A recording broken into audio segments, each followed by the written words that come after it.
ನಮಸ್ಕಾರ ಸ್ನೇಹಿತರೆ, ಹೇಗಿದ್ದಾರೆ ಎಲ್ಲರೂ ಚೆನ್ನಾಗಿದ್ದಾರೆ ಅನ್ಕೊಂಡಿದ್ದೀನಿ ಸ್ನೇಹಿತರೆ. ಎಲ್ರಿಗೂ SPB ಮೀಡಿಯಾದ ಮತ್ತೊಂದು ವಿಡಿಯೋಗೆ ತಮ್ಮೆಲ್ಲರಿಗೂ ಸ್ವಾಗತ ಸುಸ್ವಾಗತ.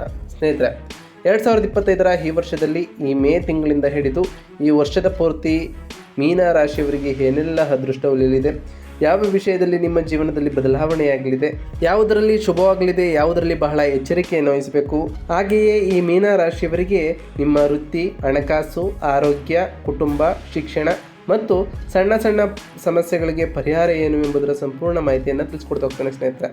ಆದ್ದರಿಂದ ವಿಡಿಯೋನ ಸ್ಕಿಪ್ ಮಾಡದೆ ಇಲ್ಲಿಂದ ಕೊನೆ ತನಕ ನೋಡ್ತಾ ಹೋಗಿ. ಓಡಿಸಿ ವಿಡಿಯೋನ ನೋಡೋದ್ರಿಂದ ನಿಮಗೆ ಅಷ್ಟು ಇನ್ಫಾರ್ಮೇಷನ್ ಅರ್ಥ ಆಗೋದಿಲ್ಲ ಸ್ನೇಹಿತರೆ. ಸೊ ಫಸ್ಟಿಂದ ಎಂಟು ತನಕ ವಿಡಿಯೋನ ವಾಚ್ ಮಾಡಿ. ಹಾಗೆ ನಮ್ಮ ಈ ವಿಡಿಯೋ ಇಷ್ಟ ಆಗಿತ್ತು ಅಂದರೆ ವಿಡಿಯೋಗೆ ಒಂದು ಲೈಕ್ ಕೊಡಿ ಸ್ನೇಹಿತರೆ.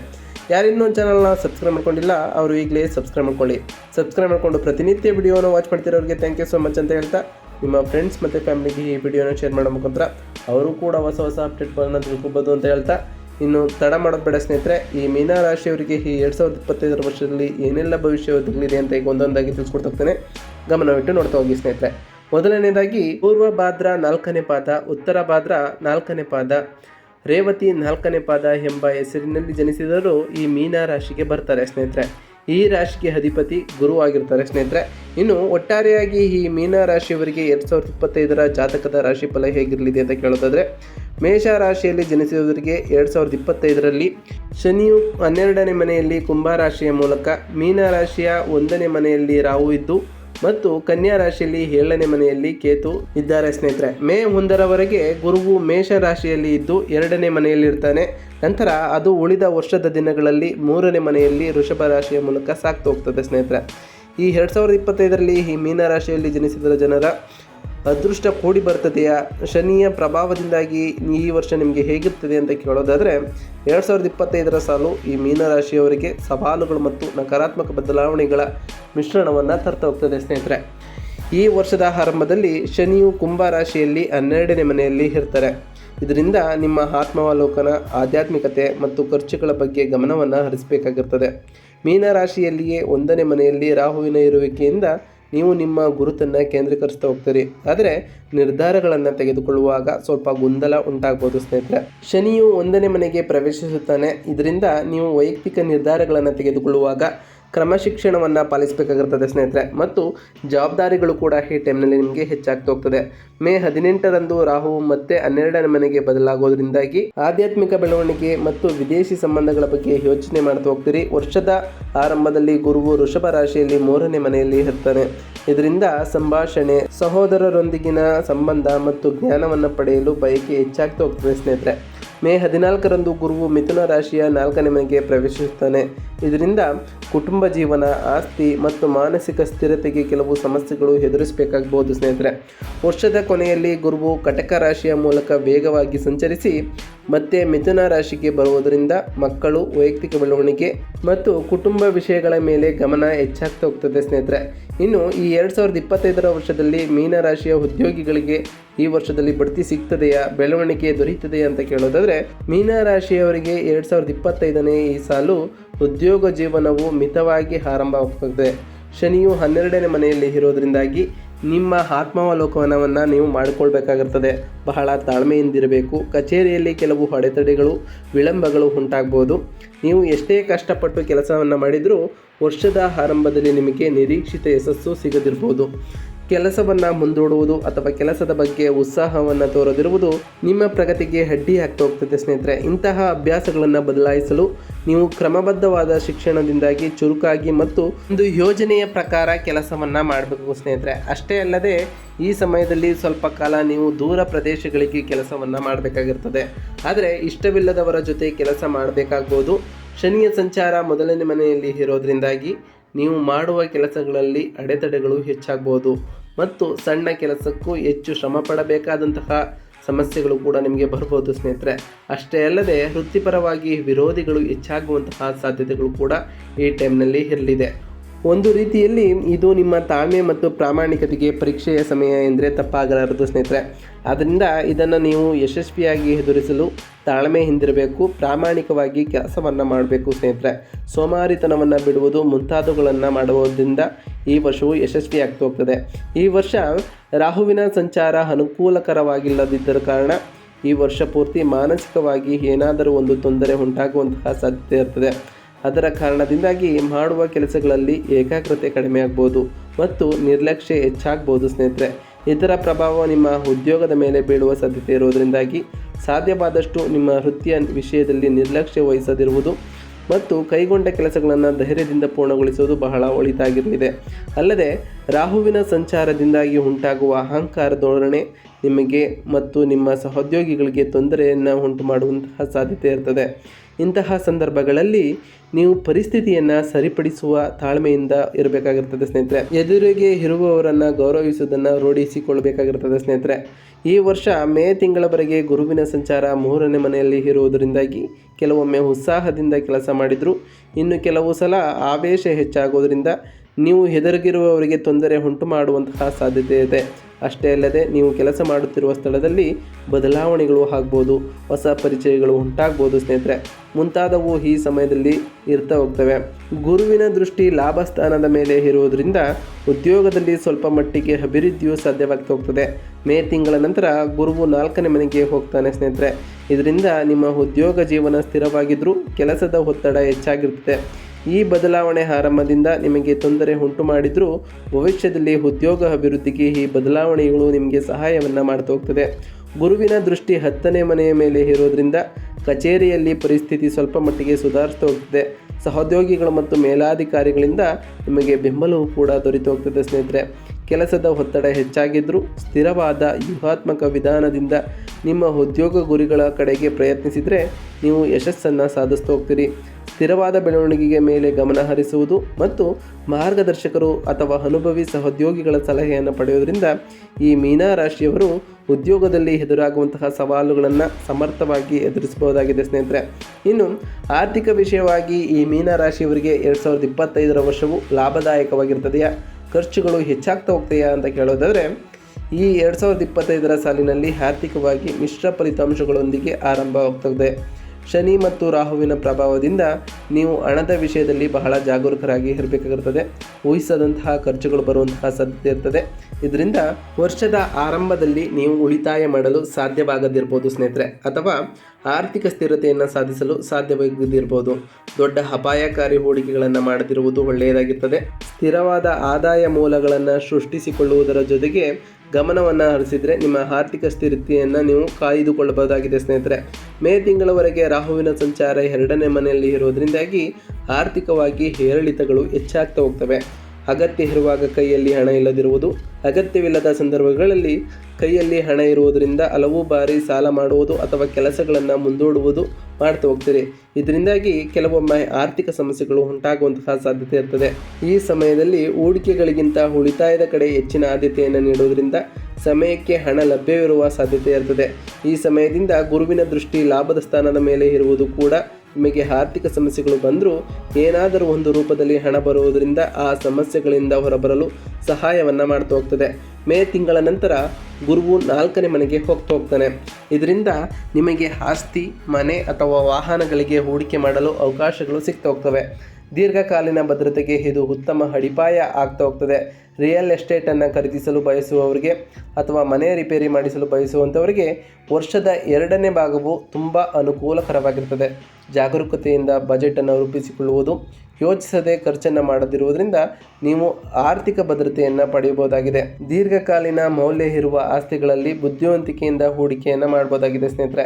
ಇನ್ನು ಈ 2025 ವರ್ಷದಲ್ಲಿ ಕುಟುಂಬ ಜೀವನದಲ್ಲಿ ಈ ಮೀನ ರಾಶಿಯವರಿಗೆ ಸಂತೋಷವನ್ನು ನೀಡ್ತಾ ಹೋಗ್ತದೆಯಾ, ಏನಾದರೂ ಸಮಸ್ಯೆಗಳು ಬರ್ತವೆ ಅಂತ ಕೇಳೋದಾದರೆ, 2025 ಸಾಲಿನಲ್ಲಿ ಈ ಮೀನ ರಾಶಿಯವರಿಗೆ ಕುಟುಂಬ ಜೀವನವು ಮಿಶ್ರ ಫಲಿತಾಂಶಗಳನ್ನು ಹೊಂದಿರುತ್ತದೆ. ಮೊದಲಾರ್ಧದಲ್ಲಿ ಗುರುವಿನ ಸಂಚಾರ 3ನೇ ಮನೆಯಲ್ಲಿ ಇರೋದ್ರಿಂದಾಗಿ ಈ ಸಮಯದಲ್ಲಿ ಕುಟುಂಬ ಜೀವನ ಉತ್ತಮವಾಗಿರ್ತದೆ. ನಿಮ್ಮ ಜೀವನ ಸಂಗಾತಿಗೆ ಅವರ ವೃತ್ತಿಯಲ್ಲಿ ಅಭಿವೃದ್ಧಿಯ ಸಾಧ್ಯವಾಗ್ತಾ ಹೋಗ್ತದೆ ಮತ್ತು ಕುಟುಂಬದಲ್ಲಿ ಶುಭ ಕಾರ್ಯಗಳು ನಡೆಯುವಂತಹ ಸಾಧ್ಯತೆಗಳು ಕೂಡ ಇರ್ತದೆ ಸ್ನೇಹಿತರೆ. ಆದರೆ ಈ ಸಮಯದಲ್ಲಿ ಮೊದಲ ಮನೆಯಲ್ಲಿ ರಾಹುವಿನ ಸಂಚಾರದಿಂದ ನಿಮಗೆ ನಿಮ್ಮ ಜೀವನ ಸಂಗಾತಿಯೊಂದಿಗೆ ಕೆಲವೊಮ್ಮೆ ಭಿನ್ನಾಭಿಪ್ರಾಯಗಳು ಉಂಟಾಗುವಂತಹ ಸಾಧ್ಯತೆ ಇರ್ತದೆ. ವಿಶೇಷವಾಗಿ ನಿಮ್ಮ ನಡವಳಿಕೆಯಿಂದ ನಿಮ್ಮ ಕುಟುಂಬ ಸದಸ್ಯರು ತೊಂದರೆ ಅನುಭವಿಸುವುದು ಹಾಗೂ ನಿಮ್ಮ ಜೀವನ ಸಂಗಾತಿಗೆ ಮಾನಸಿಕವಾಗಿ ನೆಮ್ಮದಿ ಇಲ್ಲದಿರುವುದು ಸಂಭವಿಸಬಹುದು ಸ್ನೇಹಿತರೆ. ಈ ಸಮಯದಲ್ಲಿ ಸಾಧ್ಯವಾದಷ್ಟು ಎದುರಿಗಿರುವವರನ್ನು ಅರ್ಥ ಮಾಡಿಕೊಂಡು ವರ್ತಿಸುವುದು ಮತ್ತು ಕುಟುಂಬ ಸದಸ್ಯರನ್ನೆಲ್ಲರ ಅತಿಯಾದ ಕಾಳಜಿ ವಹಿಸುವುದನ್ನು ಕಡಿಮೆಯನ್ನು ಮಾಡಿದರೆ ಕುಟುಂಬದಲ್ಲಿ ನೆಮ್ಮದಿ ನೆಲೆಸ್ತು ಹೋಗ್ತದೆ. ಅಲ್ಲದೆ ವರ್ಷದ 2ನೇ ಭಾಗದಲ್ಲಿ ಉದ್ಯೋಗದ ಜವಾಬ್ದಾರಿಗಳಿಂದ ಅಥವಾ ಕುಟುಂಬದ ಸಣ್ಣ ಪುಟ್ಟ ತಪ್ಪು ತಿಳುವಳಿಕೆಯಿಂದ ಸ್ವಲ್ಪ ಉದ್ವಿಗ್ನತೆ ಉಂಟಾಗ್ಬೋದು. ಆದರೆ ಸ್ಪಷ್ಟವಾಗಿ ಮಾತನಾಡಿಕೊಳ್ಳುವುದು, ಒಬ್ಬರ ಬಗ್ಗೆ ಒಬ್ಬರು ತಿಳುವಳಿಕೆ ತೋರಿಸುವುದರಿಂದ ನೀವು ಕುಟುಂಬದಲ್ಲಿ ಶಾಂತಿಯನ್ನು ಕಾಯ್ದುಕೊಳ್ಬೋದಾಗಿದೆ, ಸಮಸ್ಯೆಗಳನ್ನು ಪರಿಹರಿಸಿಕೊಳ್ಬೋದಾಗಿದೆ. ಸ್ನೇಹಿತರೆ, ವರ್ಷ ಮುಂದುವರಿದಂತೆ 4ನೇ ಮನೆಯಲ್ಲಿ ಗುರು ಇರೋದ್ರಿಂದಾಗಿ ಕುಟುಂಬದಲ್ಲಿ ಐಕ್ಯತೆ ಹೆಚ್ಚಾಗ್ತಾ ಹೋಗ್ತದೆ. ಮನೆಯಲ್ಲಿ ಪ್ರೀತಿ, ಸಂತೋಷ ಮತ್ತು ಪರಸ್ಪರ ಗೌರವವು ತುಂಬಿರುತ್ತದೆ. ಸ್ನೇಹಿತರೆ, ಗುರುವಿನ ದೃಷ್ಟಿ 10ನೇ ಮನೆಯ ಮೇಲೆ ಇರುವುದರಿಂದ ಈ ವರ್ಷದ ದ್ವಿತೀಯಾರ್ಧದಲ್ಲಿ ನೀವು ನಿಮ್ಮ ಕುಟುಂಬಕ್ಕಿಂತ ಹೆಚ್ಚಾಗಿ ಸಮಾಜಕ್ಕಾಗಿ ದುಡಿಯೋದ್ರಿಂದ ಸಾಮಾಜಿಕವಾಗಿ ನಿಮಗೆ ಉತ್ತಮ ಹೆಸರು ಮತ್ತು ಖ್ಯಾತಿ ದೊರೀತಾ ಹೋಗ್ತದೆ. ಸಮಾಜದಲ್ಲಿ ನಿಮಗೆ ಗೌರವ, ಪ್ರಶಂಸೆ ಹೆಚ್ಚಾಗ್ತಾ ಹೋಗ್ತದೆ. ಸಾಮಾಜಿಕ ಕಾರ್ಯಕ್ರಮಗಳಲ್ಲಿ ಮತ್ತು ಸಮಾಜ ಸೇವೆಗಳಲ್ಲಿ ಚುರುಕಾಗಿ ಭಾಗವಹಿಸಿದರೆ ಸಮಾಜದಲ್ಲಿ ನಿಮ್ಮ ಸ್ಥಾನಮಾನ ಇನ್ನಷ್ಟು ಉತ್ತಮಗೊಳ್ತಾ ಹೋಗ್ತದೆ. ಸ್ನೇಹಿತರು, ನೆರೆಹೊರೆಯರು ಮತ್ತು ಬಂಧುಗಳಿಂದ ನಿಮಗೆ ಉತ್ತಮ ಪ್ರತಿಕ್ರಿಯೆಯೂ ಕೂಡ ಸಿಗ್ತಾ ಹೋಗ್ತದೆ.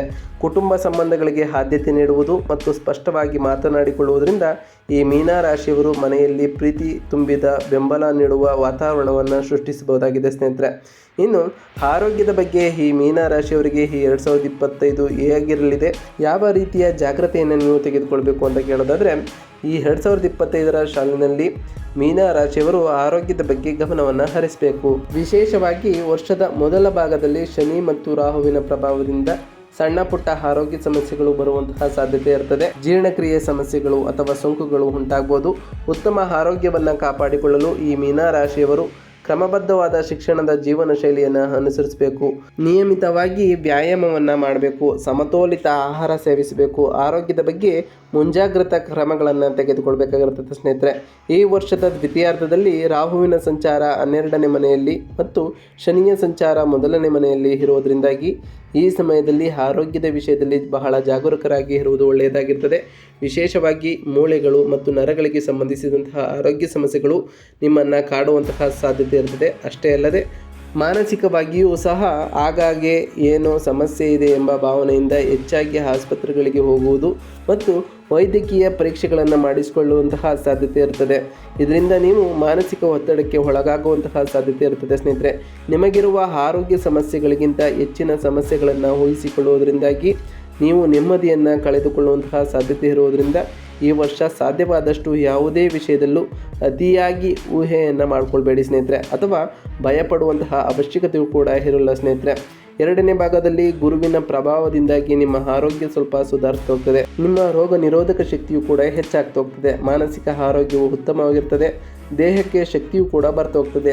ಈ ಟೈಮ್ನಲ್ಲಿ ಧ್ಯಾನ ಮಾಡುವುದು, ಒತ್ತಡವನ್ನು ನಿಯಂತ್ರಿಸುವುದು ನಿಮ್ಮ ಮಾನಸಿಕ ಮತ್ತು ದೈಹಿಕ ಆರೋಗ್ಯಕ್ಕೆ ಇನ್ನಷ್ಟು ಬೆಂಬಲವನ್ನು ನೀಡಬೇಕಾಗಿರ್ತದೆ. ಸ್ನೇಹಿತರೆ, ನಿಯಮಿತವಾಗಿ ವ್ಯಾಯಾಮವನ್ನು ಮಾಡುವುದು, ಪೌಷ್ಟಿಕ ಆಹಾರವನ್ನು ಸೇವಿಸುವುದು ಮತ್ತು ನಿಮ್ಮ ಆರೋಗ್ಯದ ಬಗ್ಗೆ ಗಮನ ಹರಿಸುವುದರಿಂದಾಗಿ ವರ್ಷವಿಡೀ ನೀವು ಆರೋಗ್ಯವಾಗಿರ್ತೀರಿ. ಸ್ನೇಹಿತರೆ, ಇನ್ನು ವ್ಯಾಪಾರದಲ್ಲಿರುವಂತಹ ಈ ಮೀನ ರಾಶಿಯವರಿಗೆ ಈ 2025ರ ವರ್ಷವು ಯಶಸ್ಸನ್ನು ನೀಡುತ್ತದೆಯಾ, ಹೊಸ ವ್ಯಾಪಾರಗಳನ್ನು ಆರಂಭಿಸಲು ಇದು ಸೂಕ್ತ ಸಮಯವ ಅಂತ ಕೇಳೋದಾದರೆ, ಈ 2025ರ ಸಾಲಿನಲ್ಲಿ ವ್ಯಾಪಾರದ ವಿಚಾರದಲ್ಲಿ ಮಿತವಾದ ಬೆಳವಣಿಗೆಯನ್ನು ನೀಡುತ್ತದೆ. ಜಾಗರೂಕತೆಯಿಂದ ಊಹಾತ್ಮಕ ಯೋಜನೆಗಳೊಂದಿಗೆ ವ್ಯಾಪಾರವನ್ನು ಮಾಡಬೇಕಾಗಿರ್ತದೆ. ವರ್ಷದ ಆರಂಭದಲ್ಲಿ ಕೆಲವು ಸವಾಲುಗಳು ಎದುರಾಗುವ ಸಾಧ್ಯತೆ ಇರ್ತದೆ. ನೀವು ನಿರೀಕ್ಷಿತ ಮಟ್ಟದಲ್ಲಿ ಫಲಿತಾಂಶಗಳು ಬರೋದಿರ್ಬೋದು. ವರ್ಷದ ಆರಂಭದಲ್ಲಿ ಅಪಾಯಕಾರಿ ಹೂಡಿಕೆಗಳು ಅಥವಾ ವ್ಯಾಪಾರ ವಿಸ್ತರಣೆ ಯೋಜನೆಗಳನ್ನು ರೂಪಿಸದಿರುವುದು ಒಳ್ಳೆಯದು. ಶನಿಯು 12ನೇ ಮನೆಯಲ್ಲಿ ಇರೋದರಿಂದಾಗಿ ವೇಗವಾಗಿ ಬೆಳೆಯುವುದಕ್ಕಿಂತ ಸ್ಥಿರತೆಯನ್ನು ಕಾಯ್ದುಕೊಳ್ಳುವುದು, ವ್ಯಾಪಾರವನ್ನು ಒಗ್ಗೂಡಿಸುವುದರ ಮೇಲೆ ಗಮನವನ್ನು ಹರಿಸಬೇಕಾಗಿರ್ತದೆ. ಸ್ನೇಹಿತರೆ, ಈ ವರ್ಷದ ಮೊದಲಾರ್ಧದಲ್ಲಿ ಗುರುವಿನ ದೃಷ್ಟಿ 7ನೇ ಮನೆ ಮತ್ತು 11ನೇ ಮನೆಯ ಮೇಲೆ ಇರುವುದರಿಂದ ಈ ಸಮಯದಲ್ಲಿ ವ್ಯಾಪಾರದಲ್ಲಿ ಸ್ವಲ್ಪ ಬೆಳವಣಿಗೆಯ ಸಾಧ್ಯತೆಗಳು ಇರುತ್ತದೆ. ಆದರೆ ರಾಹುವಿನ ಸಂಚಾರ ಮತ್ತು ಶನಿಯ ಸಂಚಾರ ಅನುಕೂಲಕರವಾಗಿಲ್ಲದ ಕಾರಣ ಹೆಚ್ಚಾಗಿ ಶ್ರಮವನ್ನು ನೀವು ಪಡಬೇಕಾಗಿರ್ತದೆ ಮತ್ತು ಸ್ಪರ್ಧೆ ಹೆಚ್ಚಾಗಿರುವಂತಹ ಸಾಧ್ಯತೆ ಇರ್ತದೆ. ಈ ಸಮಯದಲ್ಲಿ ಸಾಧ್ಯವಾದಷ್ಟು ಇತರ ವಿಷಯಗಳ ಬಗ್ಗೆ ಗಮನ ಹರಿಸದೆ ನಿಮ್ಮ ವ್ಯಾಪಾರದ ಬಗ್ಗೆ ನೀವು ಗಮನವನ್ನು ಹರಿಸಿದರೆ ವ್ಯಾಪಾರದಲ್ಲಿ ಅಭಿವೃದ್ಧಿಯನ್ನು ಸಾಧಿಸಬಹುದು. ಮೇ ತಿಂಗಳ ನಂತರ ಗುರುವು 4ನೇ ಮನೆಗೆ ಹೋಗ್ತಾನೆ. ಇದರಿಂದ ನಿಮ್ಮ ವ್ಯಾಪಾರಕ್ಕೆ ಸ್ಥಿರತೆಯೂ ಕೂಡ ದೊರೆತು ಹೋಗ್ತದೆ. ಆಸ್ತಿ ಅಥವಾ ಕುಟುಂಬ ಸಂಬಂಧಿತ ವ್ಯಾಪಾರಗಳಲ್ಲಿ ಬಹಳ ಜಾಗೃತೆಯಿಂದ ಸಣ್ಣ ಮೊತ್ತದಲ್ಲಿ ಹೂಡಿಕೆ ಮಾಡಲು ಇದು ತುಂಬ ಅನುಕೂಲಕರವಾದಂತಹ ಸಮಯವಾಗಿರ್ತದೆ. ಈಗಾಗಲೇ ಇರುವಂತಹ ವ್ಯಾಪಾರಗಳನ್ನು ಒಗ್ಗೂಡಿಸುವುದು, ಗ್ರಾಹಕರ ತೃಪ್ತಿಯ ಮೇಲೆ ಗಮನ ಹರಿಸುವುದು ವ್ಯಾಪಾರ ಮಾಲೀಕರು ಬುದ್ಧಿವಂತಿಕೆಯಿಂದ ನಿರ್ಧಾರಗಳನ್ನು ತೆಗೆದುಕೊಳ್ಬೇಕಾಗಿರ್ತದೆ ಸ್ನೇಹಿತರೆ. ಯೋಚಿಸದೆ ಯಾವುದೇ ನಿರ್ಧಾರಗಳನ್ನು ತೆಗೆದುಕೊಳ್ಬಾರ್ದು. ಬೇಗ ಲಾಭ ಗಳಿಸಬೇಕೆಂದು ನೋಡದೆ ಸುಸ್ಥಿರವಾದ ಬೆಳವಣಿಗೆಯ ಮೇಲೆ ಗಮನವನ್ನು ಹರಿಸಬೇಕಾಗಿರ್ತದೆ ಸ್ನೇಹಿತರೆ.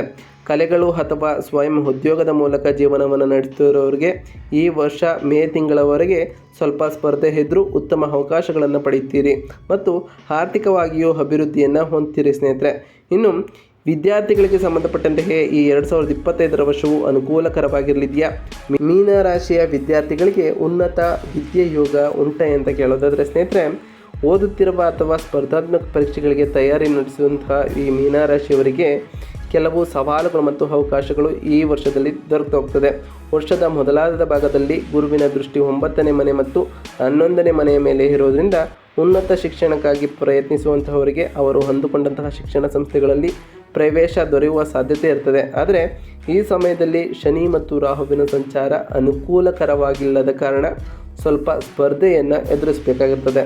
ವರ್ಷದ ಮೊದಲ ಭಾಗದಲ್ಲಿ ನೀವು ವಿದ್ಯಾಭ್ಯಾಸದಲ್ಲಿ ಯಶಸ್ಸನ್ನು ಸಾಧಿಸಲು ಏಕಾಗ್ರತೆಯಿಂದ, ಶ್ರದ್ಧೆಯಿಂದ ಮತ್ತು ಕ್ರಮಬದ್ಧವಾದ ಶಿಕ್ಷಣದಿಂದಾಗಿ ಅಧ್ಯಯನವನ್ನು ಮಾಡಬೇಕಾಗಿರ್ತದೆ. ಕೆಲವು ವಿಳಂಬಗಳು ಅಥವಾ ಅಡೆತಡೆಗಳು ಎದುರಾಗುವಂತಹ ಸಾಧ್ಯತೆ ಇರ್ತದೆ. ಕೆಲಸವನ್ನು ಮುಂದೂಡದೇ ಇದ್ದರೆ ಮಾತ್ರ ನೀವು ನಿಮ್ಮ ಗುರಿಗಳನ್ನು ತಲುಪಬಹುದು. ಪಟ್ಟು ಹಿಡಿದು ಒಂದು ಕ್ರಮಬದ್ಧವಾದ ಅಧ್ಯಯನ ದಿನಚರ್ಯವನ್ನು ಪಾಲನೆ ಮಾಡಿದರೆ ಈ ಸವಾಲುಗಳನ್ನು ನೀವು ಜಯಿಸ್ಬೋದು ಸ್ನೇಹಿತರೆ.